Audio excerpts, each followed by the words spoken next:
ऐतिहासिक धार्मिक दृश्य पुरातात्विक नगर पन्टी विश्व सम्पदा सूची सूचीकृत जुइगो जोगुदो युनेस्को पाखे प्रस्तावित पन्टी यात विश्व सम्पदा सूचीकृत आएको ज्या तीव्र गति ह्याका चोंगुदो पन्टी नगर यात विश्व सम्पदा सूचीकृत आएको ज्या ह्याने ह्याके व युनेस्को या नेपाल प्रतिनिधि क्रिस्चियन म्यान हट छोजी ह्य पन्टी ऐतिहासिक धार्मिक दृश्य पुरातात्विक सम्पदा अवलोकन याना पन्टी नगर विश्व सम्पदा सूचीकृत जुइफैको थया दिगु ख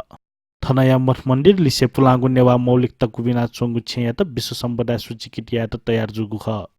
अथे नगरपालिका विश्व सम्पदा सूचीकृत जुइगु तयारी या नीति नगर चालो आर्थिक दै सूचीकृत याके त 6 करोड बजेट फेना तगुदो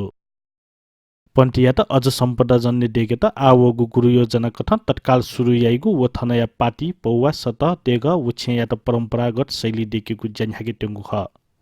चिन्निरे छक जुइगु कुम्भ मकर मेला जुइगु न्हे विश्व सम्पदा सूचीकृत जुइगु नगरपालिका लक्ष्य कागुदो आवेगु 2078 साले छिन्निदया मेला जुइतेंगु ख अथे नगरपालिका yakन हाल सांस्कृतिक पर्यटन विकास नीति कलात्मक सिदेकेको तालिम होम स्टे सञ्चालन व पुरातात्विक सम्पदा संरक्षण कार्यक्रम सञ्चालन याइगु जुगुदो पन्टियाट सरकारको प्राचीन स्मारक संरक्षण ऐन 2031 कथन 2058 साले स्मारक क्षेत्र घोषणा या ठुङ्कुगुदो युनेस्को या नेपाल चोंगु निकाय 2052 साल हे पन्टियाट मध्यकालीन वास्तुकला क्षेत्र ढाका विश्व सम्पदा सूचीकृत या प्रस्ताव तगु ख अनथुके सरकारवाला या व्यवस्था सूचीकृत या ज्या अन्यले लाना चोंगु ख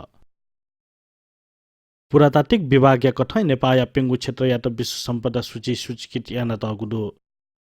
गुकी सोनिगया ए लायकु क्षेत्र यल लायकु क्षेत्र खोप लायकु क्षेत्र पशुपतिनाथ या डेग स्वयम्भू महाचैत्य खास्ती महाचैत्य व चाङ्गो नारायण अथे सोनिग पिने चितवन राष्ट्रिय निकुञ्ज लुम्बिनी व सगरमाथा राष्ट्रिय निकुञ्ज तया तगुदो